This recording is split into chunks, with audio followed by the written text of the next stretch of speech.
ए दिलरुबा दिलबर मेरी, हर एक अदा भाए तेरी। चेहरा है क्या खिलता गुलाब, मस्ती में है तेरा शबाब। कैसे निखारा रब ने तुझे,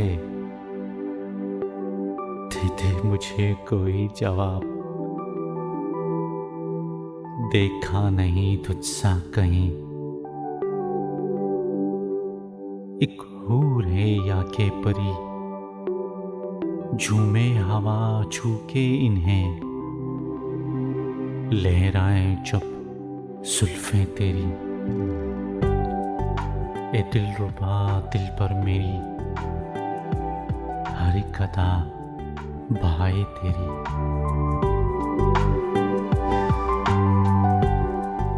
तुम मेरी ज़िंदगी में वादे नसीम की तरह आई करूँ छो। तुम्हारी मोहब्बत का असीर हो गया। ऐसा लगता है मोहब्बत के एक हसीन पिंजरे में गोया कैद हो गया और उससे रिहाई के कोई इम्कान नजर नहीं आते।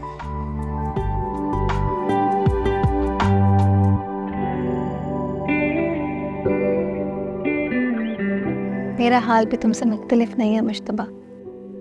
तुमने मुझ पे सहर फूंका है, मुझ पे जादू कर दिया है। अपनी मोहब्बत का सहर अपनी तरफ खींच लाने का जादू। एक नदीदा ताकतों ने मुझे लोहे की जंजीरों की तरह जकड़ कर रखा है। अगरचे मैं इससे आज़ाद होने की तमन्ना तो नहीं करती, हाँ, लेकिन अगर इससे मैं आज़ाद होना चाहूँ तो इससे आज़ाद होना इतना आसान नहीं है।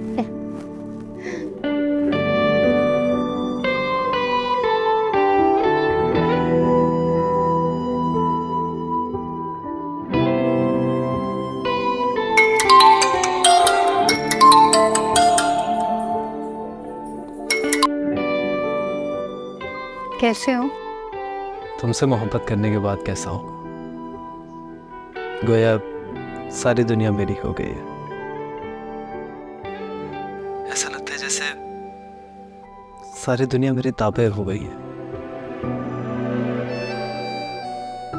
तुमसे मोहब्बत करने के बाद मैं जीने में लज्जत महसूस कर रहा। इससे पहले सब कुछ होने के बावजूद भी मैं एक नामुकम्मल इंसान की तरह जिंदगी बसर कर रहा था। बहुत ही तन्हा महसूस कर रहा था जब से मुझे तुमसे मोहब्बत हुई है और इस मोहब्बत के नतीजे में तुम मेरी जिंदगी में आई हो। मैं एक नामुकम्मल से मुकम्मल इंसान हो गया। मेरी मोहब्बत के शजर में अब समर पैदा होने लगे। ये एक ऐसी खुशी है जिसका इजहार करने के लिए मेरे पास मुनासिब अल्फाज ही नहीं है। मेरे पास भी अल्फाज नहीं है।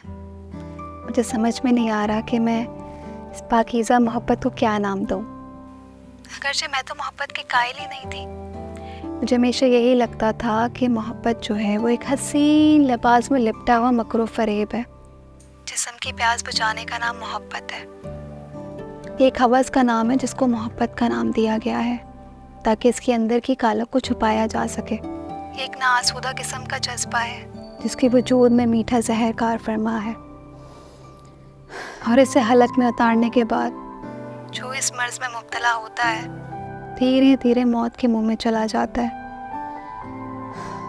तुमने तो मोहब्बत के मायने बदल दिए। तुमने इसे सच्चाई बख्शी है।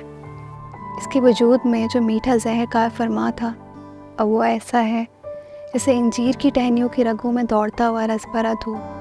मैं जिंदगी में हार गई थी। खुद को इस मुआशरे में बोझ समझने लगी थी। ऐसे में तुम मेरी जिंदगी में मौसम बहार के एक झोंके की तरह दाखिल हुए। तुम दोबारा मेरे जीने की वजह बने। मायूसी और मकरू फरेब के जिस दलदल में मैं गर्दन तक दस गई थी, अगर तुम नहीं आते तो मैं गरक हो जाती उसमें, और तुमने मेरा हाथ पकड़ के मुझे फना होने से बचा लिया। तो फिर आओ एक नई जिंदगी की शुरुआत करता है तो उसे एक हो जाता है। इस दोस्ती को, अपनी मोहब्बत को एक नाम देते हैं। हम एक अहम रिश्ते में ढल जाते हैं, शादी के बंधन में बन जाता है।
आजकल ट्रेंड चेंज हो गया रमशाब। आजकल के नौजवान पहले मंगनी या शादी कर लेते हैं, उसके बाद माँ बाप को पता चलता है कि उनके बच्चे एक नए तजुर्बे से गुजर रहे हैं। अगर उसके बाद भी उन्हें एतराज़ होता है तो वो चाहते हुए भी कुछ नहीं कर पाते और इस तरह से रिश्ते तय पाते हैं। क्या हम ऐसा नहीं कर सकते? एक नया तजुर्बा करने में हर्ज ही क्या है?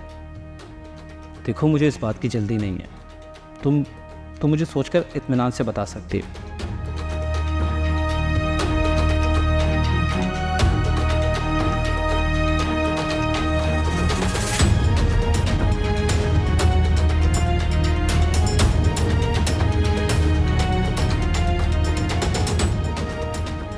मुश्तबा इंसान किसी तल्ख तजर्बे से गुज़रे या ना गुज़रे, लेकिन उसके लिए ज़रूरी है कि वो ज़िंदगी में हर काम सोच समझ के करे।